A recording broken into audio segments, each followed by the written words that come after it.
All right, so another way how you can enter debug mode is something really handy that I'm going to show you today. And before we get into that debugging part, which is going to be pretty simple, let me just quickly explain to you like what this program is all about. So that since based on what you told me in the beginning, the majority of you are here who have no or very limited ABAP experience. So I expect that most of you, based on what you told me, you don't even know like what this program is doing. So let me just quickly walk you also through this program, and then I will show you really handy thing like how you can get to debug mode on a specific iteration. All right, so this program is doing this only thing. Like this is a cycle which is called do cycle, and what it really does is that inside of do and do cycle, this part of the code is being executed. Okay, so what it really does is that it does do cycle these many times. Okay, so GC max iterations. GC max iterations, this is a constant that I have declared in the beginning of the program, and GC max iterations is of a type integer and contains value 500. So it means that this do cycle is going to do something inside for 500 times, okay? So what's going to happen 500 times? 500 times we will do something like this. GV counter equals GV counter plus 1. It means that we are going to add plus 1 each and every time we do the iteration. Okay, so for the first time, this GV counter, by the way, this GV counter again is defined in the beginning of the program and is defined as type I. It means that it is a type integer. Type integer is a number. Okay, so like that's just a number.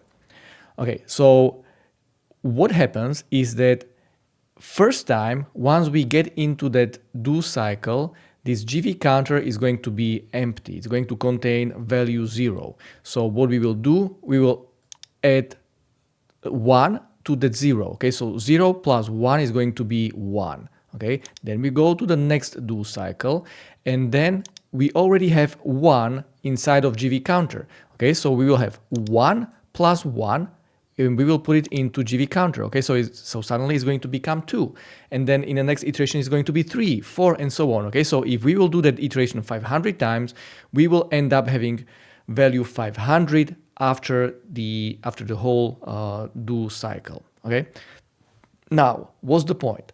So hypothetically, or what happens many times is that you as a consultant, you need to do a research on a specific iteration. So let's say in this case we have 500 iterations, and let's say you need to do or need to explore further what's going on inside of a debug mode in iteration of, let's say, 62. Okay, so 62 times needs to be processed something in a cycle, and on the iteration number 62 you would like to analyze the code further.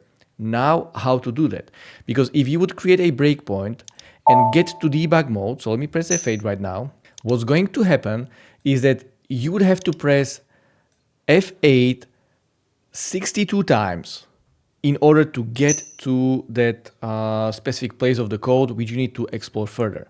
So now, instead of pressing F8 62 times, what we are going to do, I will show you like how to create a condition for a breakpoint so that you can enter a debug mode only in a specific iteration, okay? Only on a specific condition.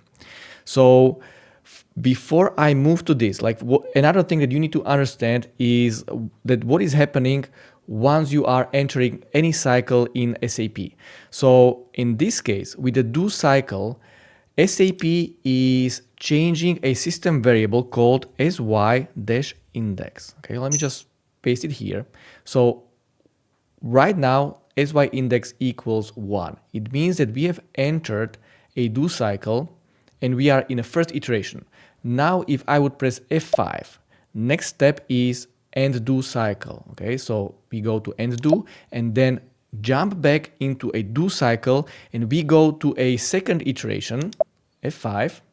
So suddenly sy-index has changed to 2, and we will be doing the whole thing for 500 times, okay? Because GC max iterations is 500, okay? So once again, if we would like to enter or stop a debugger on 60-second iteration or whatever other iteration, what we can do a right click on a breakpoint that you have created already inside, and we want to create a breakpoint condition.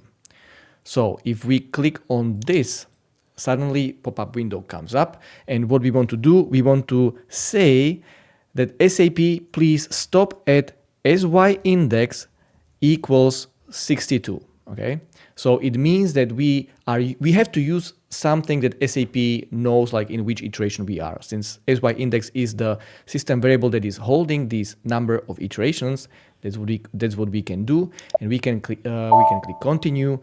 Now, before moving on, what I usually like to do is just to double check inside of breakpoints, watch points tab that this condition or breakpoint is created. Right here is a condition column inside of this debugger. So if you click on this condition, you will see the same pop-up that we have created before. Okay, so I can just close it, go back to a debug mode, and now when I press F8, what happens is that I stop, or SAP goes through all the iterations and just stops on the 60-second iteration, which this is something what we wanted. So from this point, we can explore further, and we avoided like wasting time just by pressing F8 or F5 for multiple times.